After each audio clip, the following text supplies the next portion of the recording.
तुलसीदास द्वारा लिखित रामचरितमानस में एक प्रसंग आता है, केवट प्रसंग,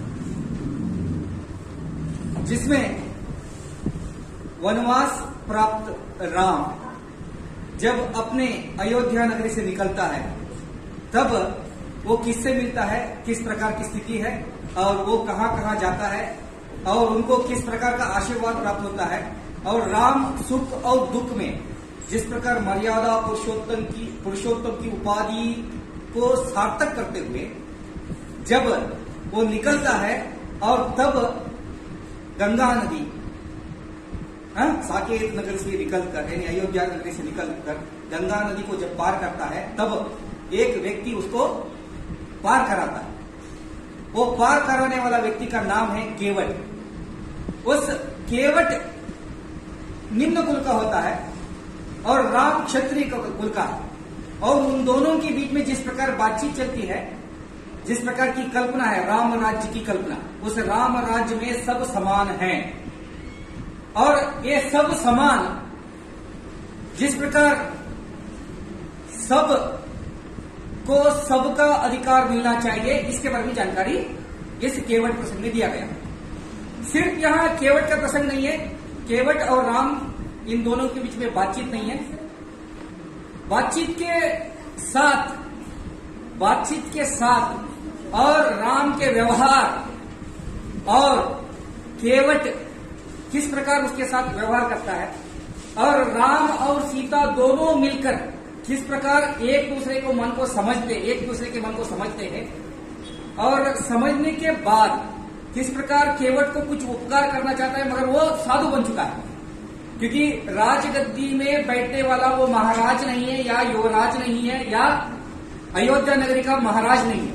अब उसको वनवास जाना है 14 साल तक और वो कषाय वस्त्र पहनकर यानी पूरा अपने राजपाट दरबार को छोड़कर निकल रहा है। उस वक्त उसको देने के लिए कुछ भी नहीं है।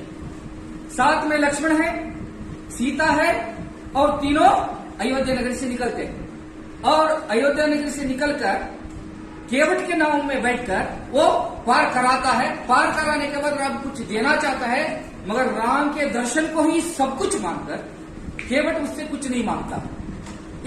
और केवट और राम के बीच में होने वाले संवाद और भावनाओं के एक्सचेंज जिसको आप कहते हैं, विनिमय जिसको आप कहते हैं, उनके बारे में इसमें जानकारी दी गई है। ठीक है। और इस प्रसंग में देखिए, केवट ठाड़ बय सुरसरी रेता अब सिय राम गुह लखन समेता। स्पष्ट रूप से कहा गया है कि रेत में वो निकल के आया। सुरसरी यानी देवताओं की नदी गंगा, पवित्र नदी, उससे निकल कर आता है और कुछ देना चाहिए, राम को कुछ देना चाहिए। उसको सकुची संकोच होता है, कुछ देना चाहिए मगर वो दे नहीं पा रहा। जिनके ऊपर मैं ध्यान देना चाहता हूं, विद्यार्थियों के उपयोगी विषयों को मैं आपको देना चाहता हूं। कहते हैं प्रभु ही सकुच यही नहीं कछु दीनहार। इसकी सहायता लेने के बाद जब मैं गंगा नदी को पार करने के बाद, राम सीता और लक्ष्मण सहित गंगा नदी को पार करने के बाद जो नाविक है यानी केवट है, उसको देने के लिए कुछ नहीं है, इसको संकोच होता है। किसको? राम को संकोच होता है। तब पिय हिय की सिय जान निहारी यानी अपने प्रिय पतिदेव राम के मन को समझकर अपनी अंगूठी उठाकर दे देती है सीता केवट को देने के लिए, मगर केवट उसका तिरस्कार करता है, मुझे नहीं चाहिए, मुझे कुछ नहीं चाहिए। क्योंकि केवट चरण गए अकुलाई, उसके चरण छूकर कहता है कि मुझे कुछ नहीं चाहिए, आपकी सेवा करना ही मेरा धर्म है। सेवा असल में करने को सब लोगों को नहीं मिलता। कभी कभी होता है माता पिता की सेवा करने का मौका होता है, मगर बेटे नर्स को अपॉइंट कर लेते हैं। ठीक है, इस तरह की स्थिति है। मगर ये देखिए, राम की सेवा करना चाहते हैं, सेवा ही मेरे लिए श्रेष्ठ। ठीक है। आगे केवट अपने परिवार को मिला, परिवार के साथ अगर राम के चरणों की सेवा करता है, पूजा करता है। और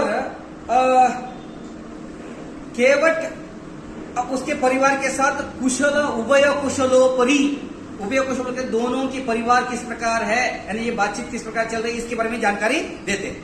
नेक्स्ट आगे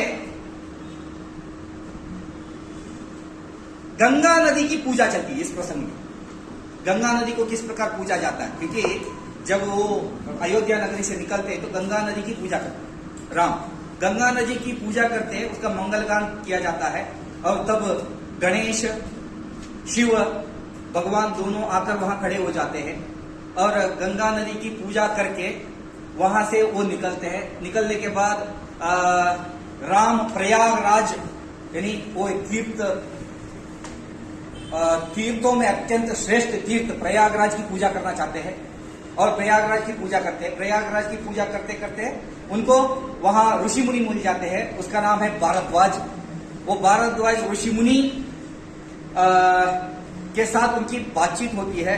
बातचीत में कहते हैं कि किस प्रकार और राम और ऋषि मुनि यानी दोनों का मन अत्यंत श्रेष्ठ है।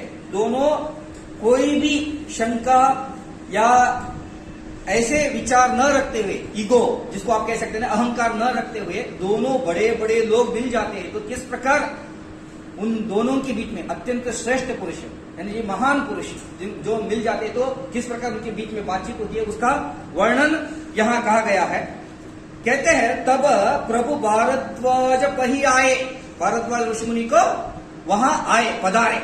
करत दंडवत मुनि मुरलाए, करत दंडवत, दंडवत प्रणाम करने के दीर्घ दंड नमस्कार करते हुए, मुनि मन मोदन कछु कही जाई, मुनि मन उसके मन को मोद करने के आनंद का यानी जी पार ही नहीं था, यानी इतना खुश हुए वो भारद्वाज मुनि। ब्रह्मानंद राशि जनुपाई, उस दृष्टि को देखकर दोनों मिले, राम और भारद्वाज ऋषि मुनि दोनों मिले। उन ब्रह्मानंद, ब्रह्मानंद ब्रह्मा का मतलब क्रिएटर, आनंद के क्रिएटर को जितना आनंद मिलता है उतना आनंद उसको मिल गया। ठीक है। और फिर बाद में ऋषि मुनि दोनों के बीच में बातचीत होती है। बातचीत होने के बाद प्रयागराज में वो चले जाते हैं। प्रयागराज में वो सारे तीर्थराज जिसको कहते, तीर्थों के राजा प्रयागराज में जाकर वहां पूजा करते, प्रयागराज की पूजा करते हैं।